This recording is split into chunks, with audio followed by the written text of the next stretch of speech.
March மாதம் 7ஆம் தேதி மாலை 6 மணிக்கு முன்பு வந்த மிக முக்கியமான செய்திகளுடைய சுருக்கமாக இந்த வீடியோ இருக்க போகிறது. கடந்த மணித்தியாலங்கள்ல அதிகமா நாங்க பேசிய விஷயம் தான் ஈரானிய கப்பலிலிருந்து மீட்கப்பட்ட பணியாளர்களை அனுப்பக்கூடாது என்ற அழுத்தத்தை அமெரிக்கா இலங்கை மீது செய்திருக்கிறது. இந்த அழுத்தம் காரணமாக அமெரிக்கா அவனுடைய இந்த கோரிக்கைக்கு இலங்கை அரசாங்கம் என்ன பதில் வழங்க போகிறது, என்ன நடவடிக்கை எடுப்பாங்க அப்படின்ற கேள்வி நிறைய பேருக்கு இருந்தது. அதற்கான பதிலை அமைச்சர் விஜித ஹேரத் அவர்கள் இன்று இந்திய ஊடகம் ஒன்றுடைய நேரடி நிகழ்ச்சியில கலந்து கொண்ட போது அவங்க கேட்ட இந்த கேள்விக்கான பதிலை வழங்கியிருக்காங்க. And we have taken all steps according to the international laws. இந்த பதில் அவர் சொல்லியிருக்க விஷயம் சொன்னா, இலங்கை எந்த நாட்டுக்கும் ஆதரவு இல்லை, சர்வதேச சட்ட விதிகளுக்கு அமைவாகத்தான் நாங்க ஈரானிய கப்பலில் இருந்த பணியாளர்களை மீட்டோம், அவங்களுக்கான உதவிகளை செய்து கொண்டிருக்கோம். அதே போலதான் அவங்கள ஈரானுக்கு அனுப்புவது தொடர்பாகவோ அல்லது அவங்களுடைய அடுத்த கட்ட நடவடிக்கை தொடர்பாகவோ சர்வதேச கடல்சார் ஒப்பந்தங்களின் அடிப்படையிலையும் இலங்கைக்கும் மற்ற கடல்சார் ஒப்பந்தங்களோடு இருக்கிற நாடுகளுக்கும் இடையில் இருக்கின்ற சர்வதேச சட்ட விதிகளுக்கு அமைவாகவே நாங்கள் இந்த நடவடிக்கையை எடுப்போம் அப்படின்ற கருத்தை அவர் வெளியிட்டிருக்காரு. எனவே ஒரு சர்வதேச ரீதியாக பேசப்படுகின்ற ஒரு விஷயமாக மாறி இருக்கிறது. காரணம் சொன்னா, பணியாளர்களை ஈரான் நாட்டுக்கு அனுப்பப்படுவது தொடர்பாக பேசப்படுது. அதோட உயிரிழந்த உடலங்கள் இங்கு வைக்கப்பட்டிருக்கிறது, இதையும் ஈரான் தங்களுடைய நாட்டுக்கு அனுப்புமாறு கேட்டிருக்காங்க. இந்த மாதிரியான விஷயங்கள் இப்போ நடந்து கொண்டிருக்கு. இந்த விடயங்கள் பேச்சுவார்த்தையில் இருக்கு. என்னதான் மத்திய கிழக்கு நாடுகளுடைய போர் சூழல் ஒரு பதட்டத்தை ஏற்படுத்தி இருந்தாலும் இலங்கையும் இதுல ஒரு தெரிஞ்சோ தெரியாமலோ பேசப்படுகின்ற ஒரு நாடாக மாறி இருக்கிறது. ஈரானிய யுத்த கப்பலில் இருந்து மீட்கப்பட்ட பணியாளர்களை தொடர்ந்து யூனிசெஃப் தன்னுடைய உத்தியோகபூர்வமான எக்ஸ் தளத்துல ஒரு தகவல் வெளியிட்டிருக்காங்க. அதாவது இந்த யுத்தம் தொடங்கி இப்பொழுது 8 நாட்கள்லையும் இந்த யுத்தத்தினால் பாதிக்கப்பட்டு உயிரிழந்த சிறுவர்களுடைய எண்ணிக்கை 192. இதுல ஈரான்ல மட்டுமே 181 சிறுவர்கள் உயிரிழந்திருப்பதாக சொல்லப்பட்டிருக்கு. இது ஒரு மிகப்பெரிய அளவான பரிதாபமான சம்பவமாக பல இடங்கள்ல பேசப்படுது. யூனிசெஃப் இதை உத்தியோகபூர்வமா தங்களுடைய தரவுகள்ல வெளியிட்டிருக்காங்க.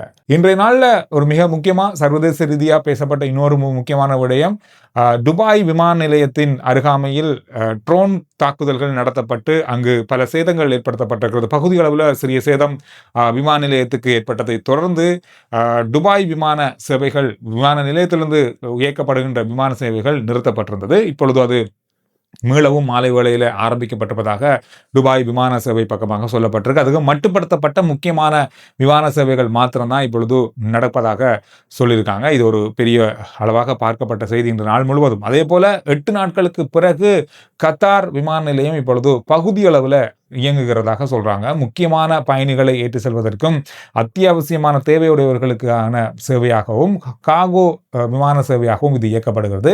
விரைவில் இந்த சேவையானது முழுமை பெறும். மிக விரைவாக எல்லா விமான சேவைகளையும் இயக்கிறதுக்கான நடவடிக்கை மேற்கொள்ளப்பட்டு வருவதாக கத்தார் விமான சேவை பக்கமாக சொல்லப்பட்டிருக்கு. ஈரானிய ஜனாதிபதி இன்றைய நாளில் ஒரு தகவலை வெளியிட்டிருக்காரு. பொதுவாக இந்த துபாய் விமான நிலைய தாக்குதலுக்கு பிறகு அவருடைய கருத்தாக இது வெளியாகி இருக்கிறது. அதாவது ஈரான் இப்பொழுது அண்டை நாடுகளுக்கு தாக்குதல் நடத்தி கொண்டிருக்கிறது, அதோடு ட்ரோன் தாக்குதல்கள் நடத்தி கொண்டிருக்கிறது. இனி அதை நடத்த மாட்டோம், நடத்தப்பட்டதற்கு மன்னிப்பும் கோரி ஒரு அறிவித்தலை விடுத்திருக்காரு. ஆனால் இன்னும் ஒரு முக்கியமான விஷயம் சொல்லியிருக்காருன்னு சொன்னா, ஈரான் இராணுவத்தின் மீதும் ஈரான் மீதும் இந்த அண்டை நாடுகள் மத்திய கிழக்கு நாடுகளில் இருக்கின்ற தளங்களை பயன்படுத்தி அமெரிக்கா தாக்குதல் நடத்துமாக இருந்தால் பதில் தாக்குதல் எந்த நாடாக இருந்தாலும் நடத்தப்படும் அப்படின்றதையும் அவர் சொல்லியிருக்காரு. எனவே இது எந்த அளவுக்கு இருக்க போது தெரியல. அமெரிக்கா இந்த தாக்குதல்களை அந்தந்த நாடுகளிலிருந்து நடத்துவதால் தான் பதில் தாக்குதல் ஈரான் நடத்துகிறது அப்படின்றதுக்காக தான் பல நாடுகள் அப்படி அமைதியாக இருக்காங்க.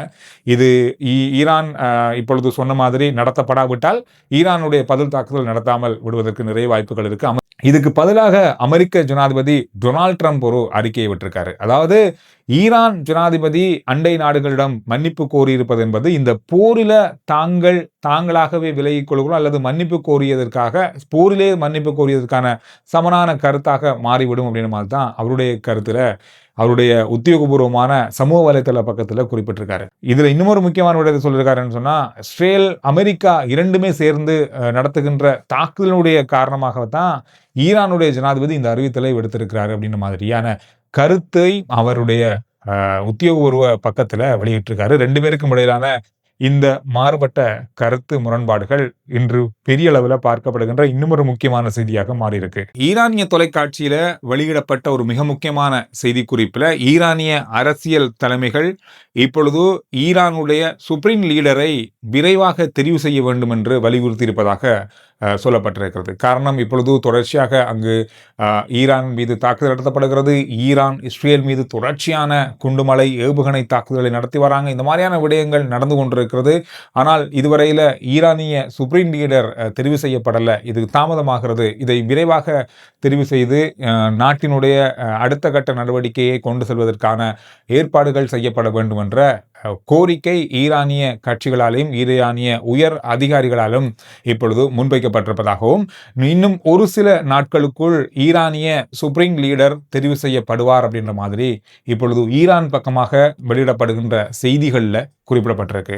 மத்திய கிழக்கிலிருந்து பல நாடுகளுக்கான எரிபொருள் ஏற்றுமதி, எரிபொருளை கொண்டு செல்கின்ற பாதையில் ஏற்பட்டிருக்கின்ற இடர்கள், இதன் காரணமாக இப்பொழுது உலக சந்தையில எரிபொருளுடைய விலை மிகப்பெரிய அளவில் உயர்ந்து கொண்டு செல்கிறது. இப்பொழுது $95-100 தாண்டி கொண்டிருக்கிறது ஒரு பீப்பாயினுடைய விலை. இது $150 வரைக்கும் செல்லலாம் அப்படின்ற மாதிரி தான் பெரிய அளவாக கணிக்கப்படுது. இந்த கிழமையிலேயே இந்த போர் தொடர்ச்சியாக நடைபெறுமாக இருந்தால் வார வெள்ளிக்கிழமை கிடையில இது $150 தாண்டக்கூடிய வாய்ப்பு இருப்பதாக சொல்லப்பட்டிருக்கு. இதை எடுத்துக்கொண்ட பல நாடுகள் இப்பொழுது எரிபொருள் விலையை ஏற்றியிருக்கிறார்கள், அதிகரித்திருக்கிறார்கள். பல நாடுகள் இப்பொழுது எரிபொருள் விலையை உயர்த்துவது தொடர்பாக ஆலோசனை நடந்து வருது. இதுல முக்கியமா பாகிஸ்தான் நேற்று வெள்ளிக்கிழமை 20% எரிபொருளுடைய விலையை உயர்த்தி இருக்கிறது. ஒரு லிட்டருக்கு $50 அதிகமான விலையை உயர்த்தி இருப்பதாக உத்தியோகபூர்வமாக அறிவிச்சிருக்காங்க. அந்த அடிப்படையில் இப்பொழுது பாகிஸ்தான்ல ஒரு லிட்டர் டீசலுடைய விலை $321.17, பெட்ரோலுடைய விலை $335.80. கிட்டத்தட்ட இலங்கை ரூபாவை விட கொஞ்சம் தான் அதிகம் அவங்களுடைய காசின் பெறுமதி. கிட்டத்தட்ட ₹1 இங்க நம்மளுடைய காசுல ₹1 20%, 10% அப்படிதான் இருக்கும். எனவே பாகிஸ்தான் நாணயத்துக்கும் இலங்கை நாணயத்துக்கும் அவ்வளோ பெரிய வித்தியாசம் இல்லை. இந்த 20% அதிகரிப்பு அப்படின்றது பாகிஸ்தானுக்கு மட்டுமில்லை, பல நாடுகளுக்கு வருகின்ற நாட்களில் ஏற்படலாம்னு சொல்றாங்க. ஆனா எரிபொருள் தட்டுப்பாடு இல்லை அப்படின்றதையும் பாகிஸ்தான் உறுதி செஞ்சிருக்காங்க. வருகின்ற 2 மாதங்களுக்கு தேவையான எரிபொருள் நாட்டில் இருக்கு அப்படின்னு சொல்லியிருக்காங்க. அப்படி இருக்கும்போது ஏன் எரிபொருள் விலையை உயர்த்தி இருக்காங்க அப்படின்ற கேள்விக்கும் பதில் வழங்கியிருக்காங்க. அதாவது இப்பொழுது கச்சா எண்ணெய் அங்கிருந்து எரிபொருட்களை ஏற்றுமதி செய்கிற நாடுகள் அந்த சேவையை அல்லது அந்த நடவடிக்கையை இப்பொழுது மட்டுப்படுத்தியிருக்காங்க. அதனால வருகின்ற காலங்களில் எரிபொருள் தன்மை குறைய வாய்ப்புகள் இருக்கு. அது மட்டும் இல்லாமல் எரிபொருள் விலையில மாற்றங்கள் வரவும் வாய்ப்புகள் இருக்கு, அதிகரிப்பு வரவும் வாய்ப்புகள் இருக்கு. இதெல்லாம் வைத்துக்கொண்டுதான் இந்த எரிபொருள் விலை அதிகரிக்கப்பட்டிருப்பதாக சொல்லியிருக்காங்க. இது மட்டும் இல்லாமல் பல நாடுகள் இப்பொழுது எரிபொருள் விலையை உயர்த்துவது தொடர்பாக ஆலோசனை நடத்தி வரதாகவும் சொல்லப்படுது. இதுக்கிடையில ஹார்மோஸ் கால்வாய் வழியாக இப்பொழுது எரிபொருள் விநியோகம் நடைபெறுதான்னு பார்த்தா மட்டுப்படுத்தப்பட்ட அளவு அப்படின்னு சொல்லலாம், அல்லது இல்லை அப்படின்னு கூட சொல்லலாம். அந்த அளவுக்கு தான் இப்பொழுது அங்க இருக்கிற நிலைமை ஒரு பதட்டமான சூழல் தான் நிலவுகிறது. அமெரிக்க ஜனாதிபதி டொனால்ட் ட்ரம்ப் அமெரிக்க இராணுவத்துக்கு விடுத்த ஒரு வேண்டுதல் கோரிக்கை என்னன்னு சொன்னா, ஹார்மூஸ் கால்வாயால பயணிக்கின்ற எரிபொருள் கப்பல்களை பாதுகாப்பதற்கு அமெரிக்க இராணுவம் நடவடிக்கை எடுக்கும் அப்படின்னு மாதிரி தான். ஆனால் இப்பொழுது ஈரானுடைய இராணுவ தளபதி ஒரு தகவலை வெளியிட்டிருக்காரு.